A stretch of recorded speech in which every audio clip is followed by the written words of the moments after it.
Welcome back to CVTV News.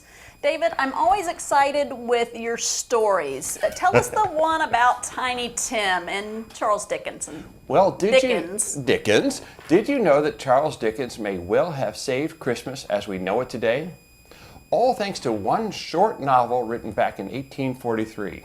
We all know it. It's A Christmas Carol. Just over 63 pages, and it tells the story of an old miser, Ebenezer Scrooge, and how visits from the ghost of Christmas past, present, and future rekindled his embittered soul and teach him the true meaning of Christmas. However, what many of us don't realize is that this little story was written at a time when the celebration of Christmas was beginning to become less and less popular.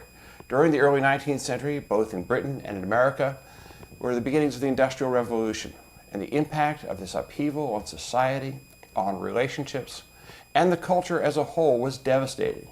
Families that had lived in villages and on farms for centuries were taking grim industrial jobs in the big city. The traditional bonds and relationships of rural society were fading. And with it, so were many of the celebrations of the past.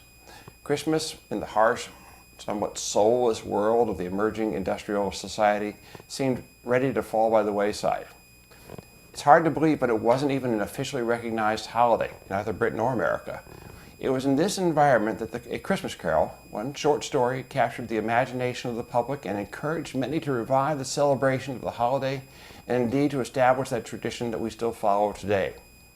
The story, first serialized in newspapers, as was common at the time, as well as later in book form, was immediately popular with the public, more popular than its author ever imagined possible. But he had tapped a longing in his readers that most people didn't even know that was there. It was a desire to reestablish a tie to another time and to find the joy of Christmas that had seemingly faded away. The tale of Ebenezer Scrooge is great storytelling. It moves quickly, has a wonderful matter-of-fact description quality to it, and memorable dialogue. It had ghosts and spirits which appealed to folks not too far removed from the peasant world, and at the same time stressed in compelling terms the value of family and the power of redemption. And that, in a nutshell, takes in a lot of the meaning of Christmas. There was poor Bob Cratchit, Scrooge's beleaguered accounting clerk, trying to keep his family together. Cratchit fighting to keep his head above water was something that everyone could relate to. As for Scrooge, he was a man without a soul. Or so it seemed, and that's kind of the point of it all. That was perhaps the strongest message of Christmas.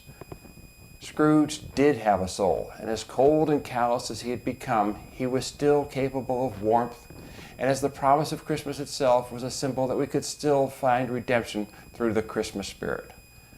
Dickens, whether he knew it or not, was touching the very essence of the meaning of Christmas. Namely, that Christmas is about the promise of redemption, not just for you and me, but for mankind.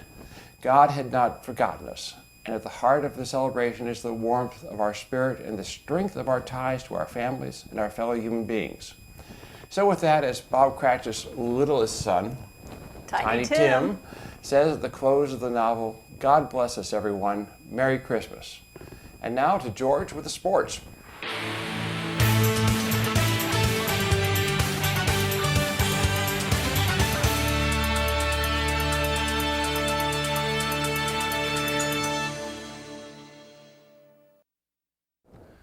Thanks, guys. George Kearns here for CVTV Sports. The college football playoff approaches this Saturday with Oklahoma playing LSU at 4 o'clock and Ohio State playing Clemson at 8. Liberty University went to their first ever bowl this past weekend and won, beating Georgia Southern 23-16. In NBA news, there are 5 games on Christmas Day, including the Lakers facing the LA Clippers and the Bucks facing the 76ers. In NFL news, the Baltimore Ravens clinched home field advantage throughout the AFC by beating Cleveland Browns on Sunday, and the Washington Redskins battled the New York Giants to overtime but lost 42-35. The Redskins will play at Dallas on this coming up Sunday at 1 o'clock. The New England Patriots beat Buffalo 24-17 to win the AFC East and will battle Kansas City for the 2nd seed. Tennessee and Pittsburgh are fighting for the 6th spot in the playoffs in the AFC. In the NFC, Dallas lost to Philly this past Sunday 17-9, and their hopes of going to the playoffs are riding on what happens next Sunday. Philly must beat the Giants to win the division. Seattle and San Francisco will play Sunday night to find out who wins the division and the number 1 seed. In high school football, the state championships were a week ago, and Riverheads beat Galax 31-24 to win the Class 1 state title. This was Riverhead's 4th straight Class 1 championship. Appomattox wins Class 2 by beating Stewart's Draft 42-21. Appomattox has won 4 state titles in 5 years. Hopewell beat Lower Botetourt 34-7 to claim the Class 3 title, their 2nd in 3 years. Lake Taylor beat Tuscarora 34-14 to win Class 4, and Murray beat Stonebridge 28-21 to win Class 5. Murray had a 28-0 lead in the second quarter and managed to hang on for the victory. The 7-5-7 swept Loudoun County. South County wins Class 6 14-13 over Oscar Smith. It was a good year for high school football, and big changes are on the way in the VHSL. By 2021, they plan on cutting the scrimmage game out and eliminating the bye week, pretty much shortening the season, so the playoffs are to begin the first week in November and conclude with the state championship on Thanksgiving weekend. They are also working on going down from 6 classes to 4 and 79 teams in each class, 20 teams in each region, and only 4 teams from each region making the playoffs. Yes, there will be 9-1 teams not making the playoffs, and perhaps a 10-0 team that might not make it as well. This is something the VHSL is working on to shorten the season. Well, that's all the time I have for sports. I'm George Kearns for CVTV Sports. Back to you guys. Thanks, George. As usual, that was a great report. Right. Thank you for joining us this week. Whether you celebrate Christmas, Hanukkah, Kwanzaa, Diwali, or Festivus, we at CVTV wish you the best during this holiday season. You know, you just said 2 holidays I'm not as familiar with as I feel like I should be.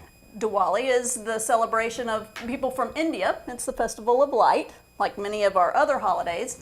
But Festivus is a George Costanza holiday Is he from, famous? from Seinfeld. Oh, so Festivus for the rest of us. So he's a famous religious leader. Well, you could say that. George yes, and so Festivus is... For the rest of us. What's involved in the Festivus?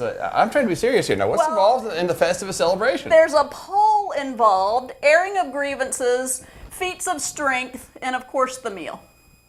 Well, that sounds kind of fun. And now Diwali is that a Hindu celebration?